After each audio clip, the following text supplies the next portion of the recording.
Il faut quelque chose qui soit pratique, pas forcément joli, mais pratique. Ouais, donc un manche ergonomique, plastique, c'est pas grave s'il est rouge, bleu, etc. Ouais. En termes de qualité, voilà. C'est dingue. Celui-là, je crois que c'est un des meilleurs couteaux du monde, c'est ça, okay. On voit le travail intense du forgeron et on achète donc une histoire, le temps qu'a passé le forgeron sur le produit.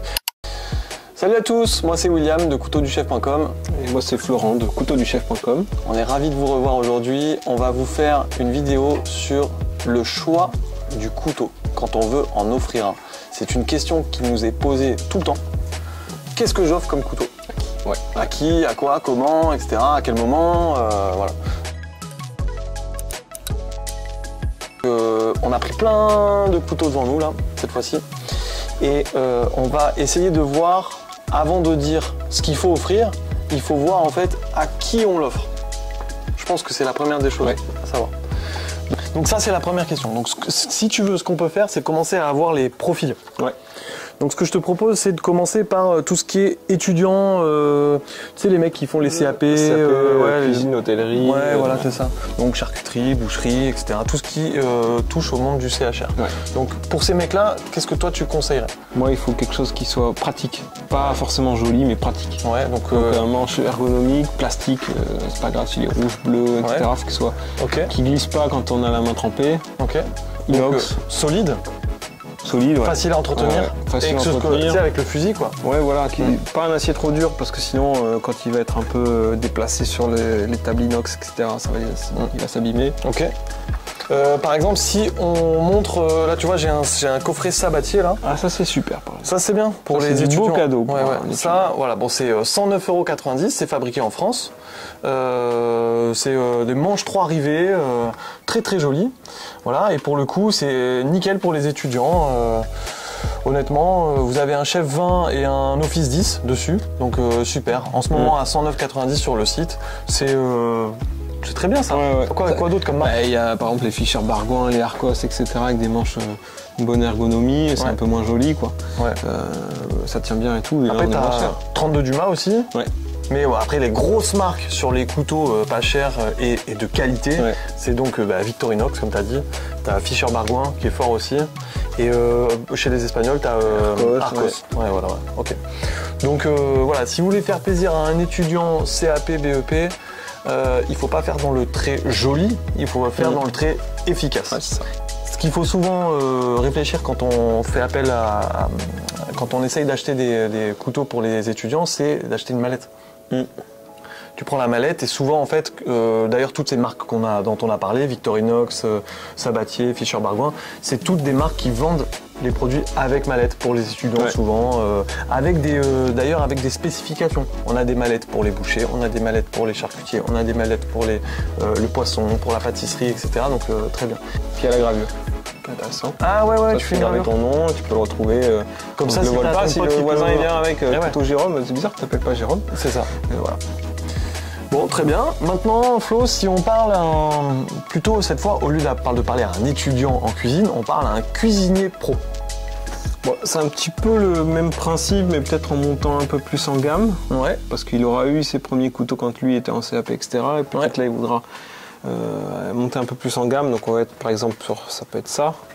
C'est un Mac mets-le bien au milieu. En inox, acier japonais, très tranchant. Donc il reste quand même costaud, donc c'est bien pour la cuisine professionnelle en France. C'est-à-dire qu'on peut faire pas mal de choses sans le casser. Inox, comme tu disais. Donc ça, en termes de design, c'est pas non plus fou, mais par contre en termes de qualité, c'est dingue. Celui-là, je crois que c'est un des meilleurs couteaux du monde. C'est ça. Ok. Il résiste très bien dans une cuisine pro, quoi. Ok. Avec donc un travail intensif. Ok. Donc ça c'est un couteau japonais. Voilà. Est-ce que tu as d'autres couteaux qui là on a par exemple un allemand, c'est classique Icon je crois. Ouais. Stoff. Ok. Même principe, inox, facile à entretenir. Ok.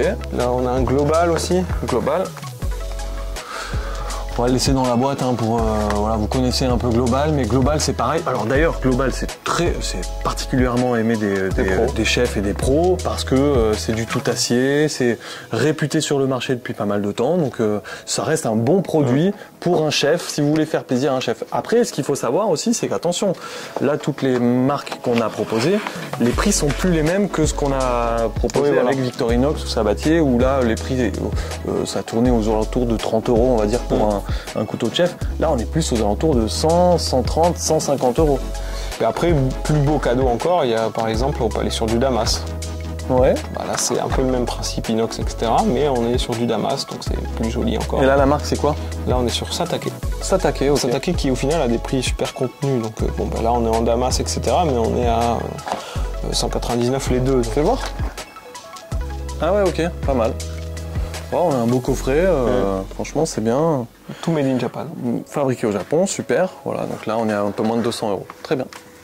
Alors maintenant, si on veut faire un cadeau à quelqu'un qui est avisé, quelqu'un qui s'y connaît et qu'on veut pas paraître finalement plus bête que ce que tu vois, donc quelqu'un qui sait de quoi on parle, c'est toujours difficile de faire des beaux cadeaux, donc surtout dans la coutellerie. Donc qu'est-ce qu'il faut aller choisir? Est-ce qu'on va se tourner vers ces marques-là ou est-ce qu'on va aller chercher plutôt quelque chose d'artisanal? Je ne sais pas. Moi, je partirais sur quelque chose qui est un peu plus designé, quoi, avec l'esthétique un peu plus travaillée, parce que ça, le problème, c'est que ça se voit un peu partout. 3 rivets, manches noires. Ouais. Ils ont tous la même tête. Ok. Chez les Japonais, on a plein de designs différents. Ok. Donc bon, même si on n'est pas chez les Japonais, mais par exemple là chez Sayuto, on a une lame noire avec c'est de l'inox en 3 couches, c'est vraiment très sympa, etc. D'accord. Et après, du coup, tu as... Là, on a un forgé japonais. Ah, voilà, ok. Donc, Kurosaki, ok. Donc là, le collectionneur de belles pièces, là, lui, il aime ça. Voilà, on sera content que c'est des pièces quand même assez rares, parce qu'il n'y a qu'un forgeron derrière qui l'a fait, et il y a tout le monde qui en veut. Ouais, donc il faut que ce soit du couteau artisanal, et qu'il y ait comment dire, un design supplémentaire là, sur la lame ou sur le manche. Là, le martelage, il est vraiment unique, il n'y a que lui qui l'utilise. En fait, manche, tout. Ouais, en fait, pour le coup, il faut que ton couteau il raconte une histoire. Beaucoup plus que quand tu achètes un couteau industriel de type Kai ou même global, comme on l'a dit juste avant. Là, ce sont des couteaux qui sont faits à l'usine.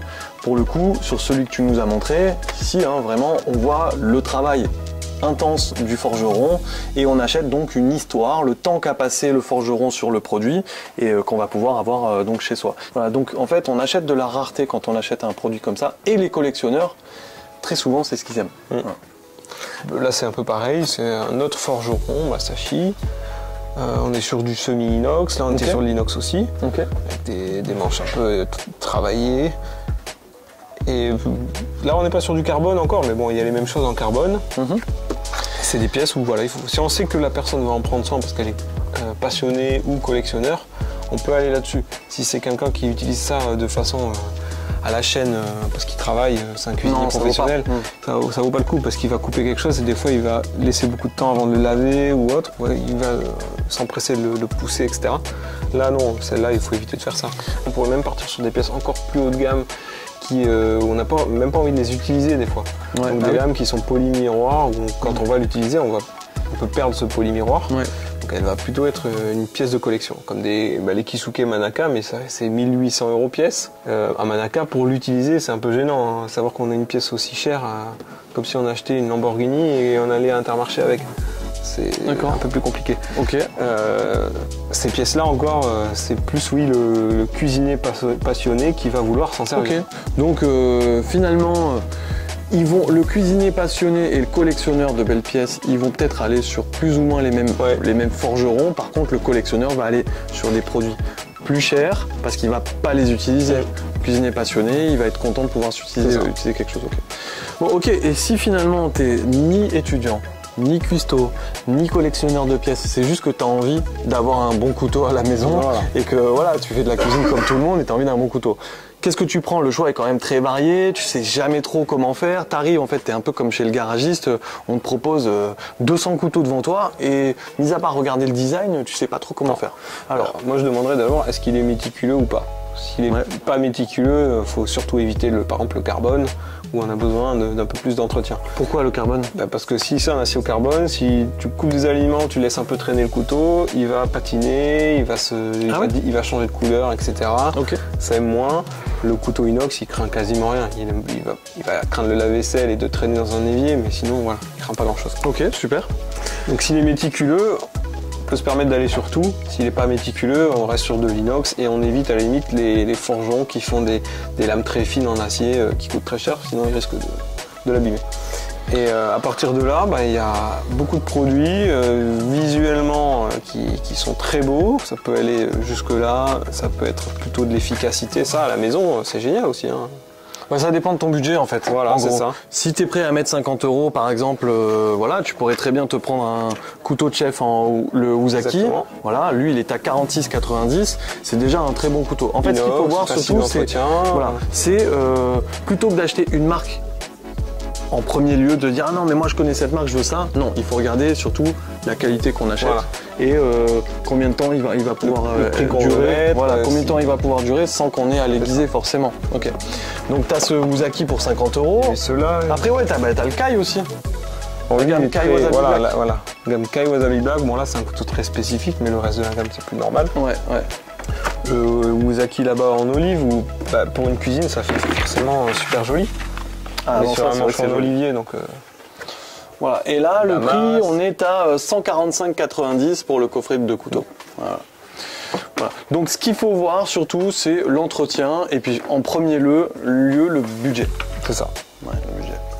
En faisant tout ça, je pense qu'on a fait le tour un petit peu de tout type de personnes qui voulaient s'acheter un couteau. Bon, bah écoutez, je pense qu'on a fait le tour. Merci beaucoup de votre patience et de votre écoute. On était vraiment content de pouvoir vous montrer tous ces produits. On en a plein sur notre site.